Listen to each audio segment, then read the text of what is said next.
पिछले पार्ट में हम बात कर रहे थे कोलाइडों के वर्गीकरण के बारे में, और वर्गीकरण के अंतर्गत हमने दो पार्टों का अध्ययन कर लिया था भी। जो परिक्षिप्त प्रावस्था और परिक्षेपण माध्यम है उसकी भौतिक अवस्था के आधार पर हमने जो कोलाइडी विलयन है उनका अध्ययन भी कर लिया था। इसके साथ ही जो परिक्षिप्त प्रावस्था और परिक्षेपण माध्यम के मध्य आकर्षण या बंधुता या अन्योन क्रिया के आधार पर भी वर्गीकरण कर लिया था। उसके अंतर्गत हमने दो पार्ट पढ़े थे, कौन कौन से? द्रव स्नेही कोलाइड और द्रव विरोधी कोलाइड। इस पार्ट में बात करेंगे हम, नंबर 3 आता है परिक्षिप्त प्रावस्था के कणों के आकार के आधार पर। तो नंबर 3 आता है हमारे पास में परिक्षिप्त प्रावस्था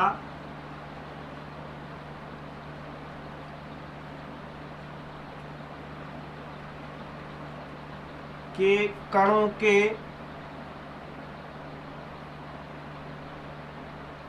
आकार के आधार पर।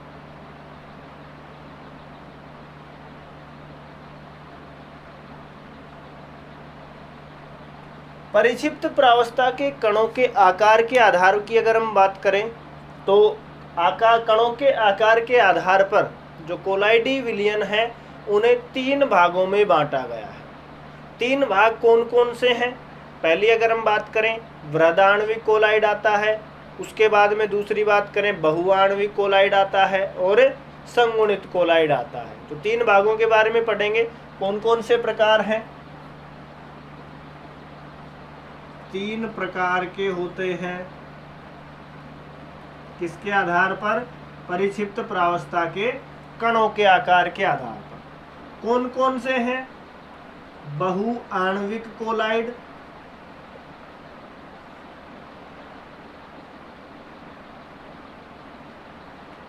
नंबर 2 की अगर हम बात करें, नंबर 2 आता है हमारे पास में बृहद आणविक कोलाइड,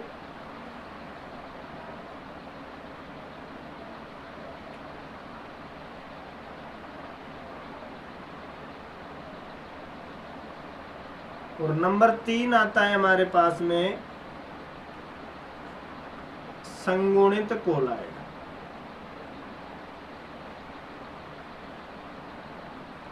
इन 3 भागों में परिक्षिप्त प्रावस्था के कणों के आकार के आधार पर इनको वर्गीकृत किया गया है। तो सबसे पहले हम बात कर लेते हैं बहुआण्विक कोलाइड। तो नंबर 1 आता है हमारे पास में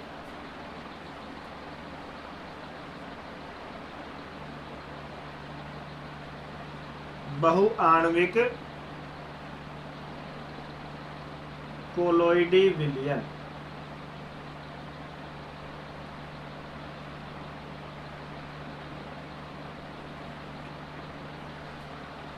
बहुआण्विक कोलोइडी विलयन की अगर हम बात करें, इस विलयन में जो कणों का आकार होता है वो बहुत ही क्या होता है? कम होता है।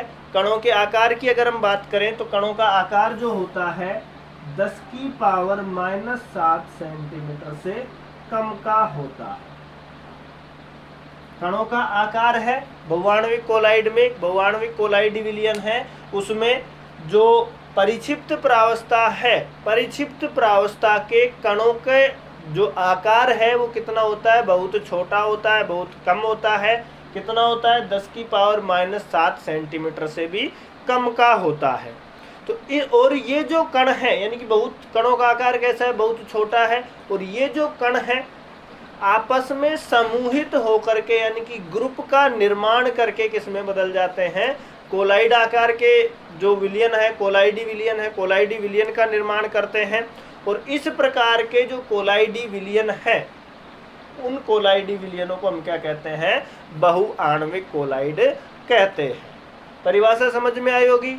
जो बहुआण्विक कोलाइड हैं, बहुआण्विक कोलाइड की बात करें तो इस प्रकार के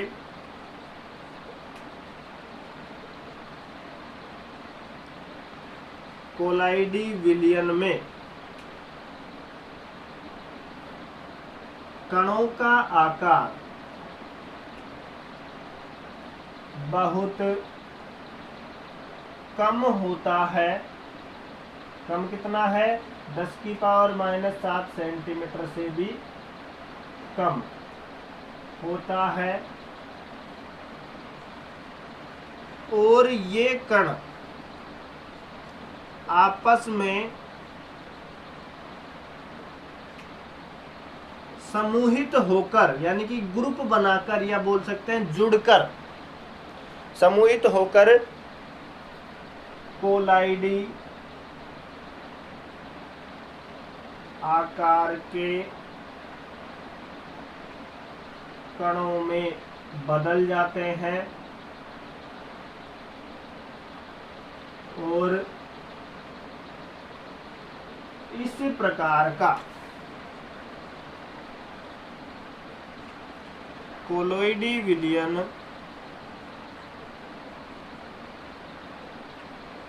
कौन सा कहलाता है? बहुआण्विक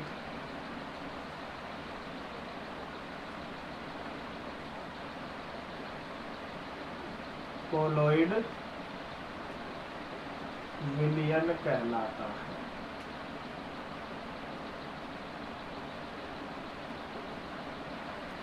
बहुआण्विक कोलोइडी विलयन समझ में आ गया होगा। उसके बाद में अगर हम बात करें, इस प्रकार जो निर्मित कोलाइडी विलयन हुआ उसको हमने क्या कहा? बहुआण्विक कोलाइडी विलयन। एग्जाम्पल की अगर हम बात करें तो एग्जाम्पल्स की अगर हम बात करें, जो सल्फर का जो सोल होता है, सल्फर का कोलाइडी विलयन है, सल्फर के सोल में सल्फर के यानी कि जो S8 है, सल्फर का ही रूप है, S8 के 1000 से भी अधिक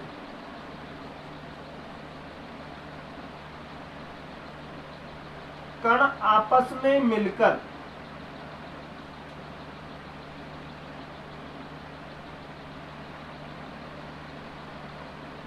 सल्फर सोल का निर्माण करते हैं।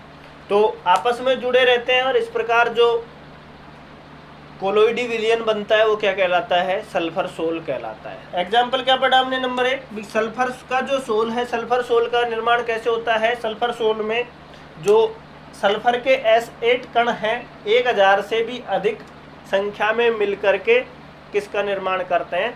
सल्फर सोल का निर्माण करते हैं। वो सल्फर सोल को किसका एग्जाम्पल है?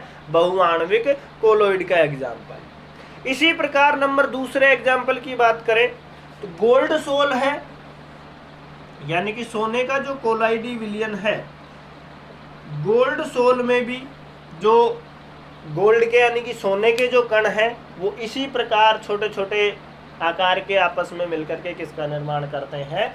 बहुआण्विक कोलाइडी विलयन का निर्माण करते हैं। बहुआण्विक कोलाइडी विलयन आपको समझ में आया होगा।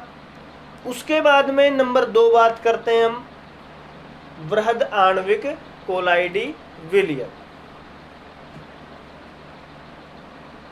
तो नंबर 2 आता है हमारे पास में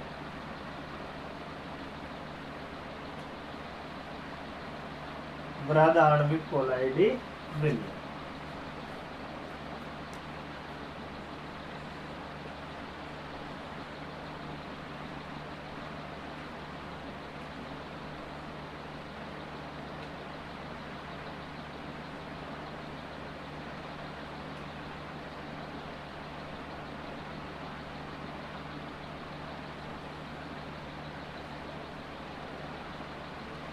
वृहदाण्विक कोलाइडी विलयनों की अगर हम बात करें तो इसमें जो परिक्षिप्त प्रावस्था के जो कणों का जो आकार है वो क्या होता है?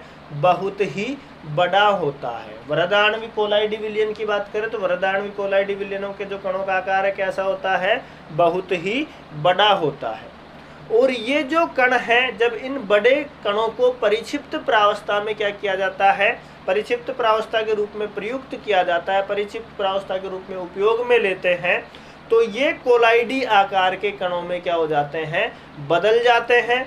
और इस प्रकार का जो कोलोइडी विलयन बनता है वो कैसा कहलाता है? वृहद आणविक कोलोइडी विलयन कहलाता है। इनके अणुभार की अगर हम बात करें तो इनका जो अणुभार है वो बहुत ही क्या होता है? उच्च होता है, यानी कि ये बहुत ही उच्च अणुभार वाले अणु होते हैं। इनकी अगर हम बात करें तो ये प्राकृतिक प्रकार के भी होते हैं और कृत्रिम प्रकार के भी होते हैं। तो वृहदाण्विक कोलाइड तो इस प्रकार के जो कण हैं, यानी कि इस प्रकार के जो कोलाइड हैं, उनकी अगर हम बात करें तो इनके कणों का आकार कैसा होता है? बड़ा होता है। इनके कणों का आकार बड़ा होता है।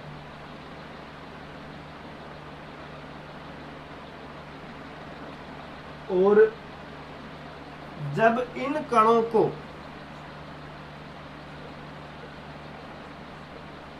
परिक्षिप्त प्रावस्था के रूप में, यानी कि विलय के रूप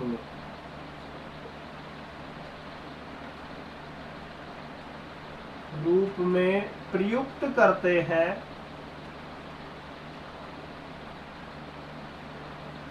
तो ये कोलोइडी आकार के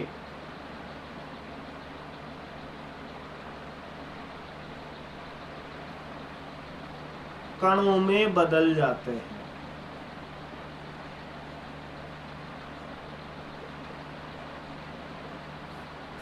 कणों में बदल गए, और इस प्रकार का जो कोलोइडी विलयन है वो कैसा कोलोइडी विलयन कहलाएगा? वृहदाण्विक कोलोइडी विलयन कहलाता है। इन कणों की अगर हम बात करें, इन कणों का जो अणुभार है वो कैसा होता है? उच्च होता है। इन कणों का अणुभार उच्च होता है तथा ये प्राकृतिक व कृत्रिम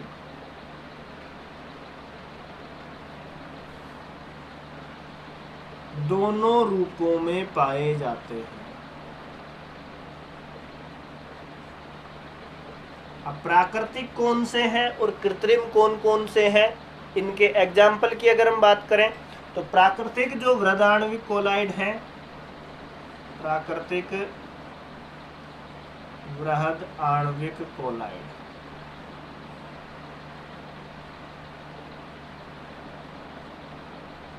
तो इनके एग्जाम्पल की बात करें, स्टार्च है, सेल्यूलोज है, इसी तरीके से ग्लाइकोजन है, प्रोटीन है।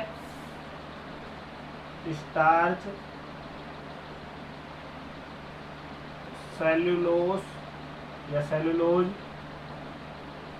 ग्लाइकोजन, प्रोटीन आदि। अणुभार कैसा होता है? उच्च अणुभार वाले यौगिक हैं, स्टार्च है, सेल्यूलोज है, ग्लाइकोजन है, प्रोटीन से। कणों का आकार बड़ा होता है, लेकिन जैसे इनको परिक्षिप्त प्रावस्था के रूप में उपयोग में लेते हैं, ये कोलाइडी आकार के कणों के रूप में बदल जाते हैं, और इस प्रकार का जो कोलोइडी विलयन बनता है वो कैसा कहलाता है? वृहदाण्विक कोलोइडी विलयन कहलाता है। दूसरी अगर हम बात करें, कृत्रिम वृहदाण्विक कोलाइड कौन से हैं?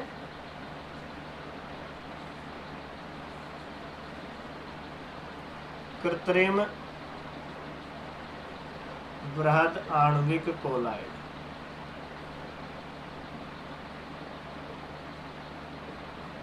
इनके एग्जाम्पल की बात करें, पीवीसी आता है हमारे पास में, पॉलीविनाइल क्लोराइड बोलते हैं इसको, शॉर्ट में पीवीसी बोलते हैं। इसी तरीके से नाइलॉन आता है, पॉलिएस्टर आता है। ये सब किसके उदाहरण हैं? कृत्रिम वृहद आणविक कोलाइडों के उदाहरण हैं। भाई नाइलॉन है या पीवीसी, पॉलीविनाइल क्लोराइड है, पॉलिएस्टर है, ये किसके अंतर्गत आते हैं? वृहदाण्विक, कृत्रिम वृहदाण्विक कोलाइडों के अंतर्गत। तो नंबर 2 समझ में आ गया, वृहदाण्विक कोलाइडी विलयन किसे कहेंगे। वीडियो को पॉज करके आप इसको नोट कर सकते हैं, और संपूर्ण पाठ के नोट्स प्राप्त करने के लिए, वीडियो देखने के लिए चैनल को सब्सक्राइब कर सकते हैं। उसके बाद में आता है हमारे पास में नंबर 3, संगुणित कोलाइड।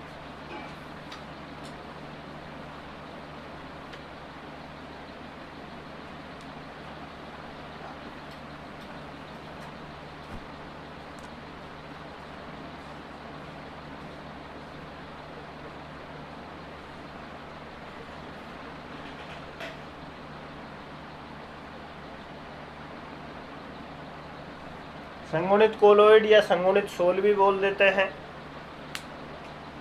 तो इनकी अगर हम बात करें, किसे कहेंगे? वे पदार्थ जो निम्न सांद्रता पर, यानी कि कम मात्रा में तो वैद्युत अपघट्य की तरह व्यवहार करें और उच्च सांद्रता पर किसकी तरह व्यवहार करें? कोलोइडी विलयन की तरह व्यवहार करें, कोलोइड की तरह व्यवहार करें, इनको क्या क्या कहते हैं? संगुणित कोलोइड कहते हैं। जैसे साबुन आता है और अपमार्जक वगैरह है, डिटर्जेंट है, ये किसके उदाहरण है? संगुणित कोलाइड के एग्जाम्पल्स हैं। तो संगुणित कोलाइड किसे कहेंगे? वे पदार्थ जो निम्न सांद्रता पर, वे पदार्थ जो निम्न सांद्रता पर वैद्युत अपघट्य की तरह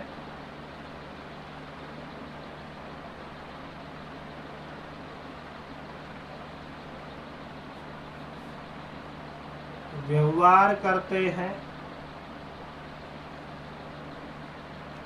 तथा उच्च सांद्रता पर, यानी कि अधिक मात्रा में उच्च सांद्रता पर संगुणित होकर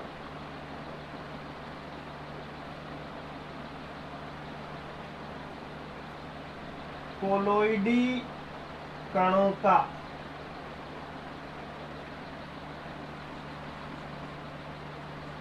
निर्माण करते हैं, संगुणित कोलोइड कहलाते हैं। इस प्रकार जो निर्मित विलयन है वो क्या कहलाता है?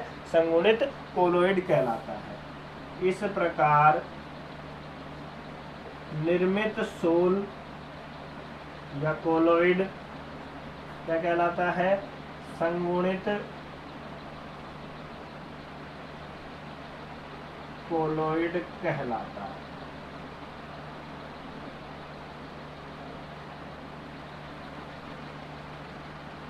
कम मात्रा में तो वैद्युत अपघट्य के रूप में, और जैसे ही इनकी अधिक मात्रा हो जाए तो किसके रूप में व्यवहार करने लग जाए? कोलोइडी विलयन के रूप में व्यवहार करने लग जाए, यानी कणों का आकार कैसा हो जाए? कोलाइडी कणों के अनुरूप हो जाए।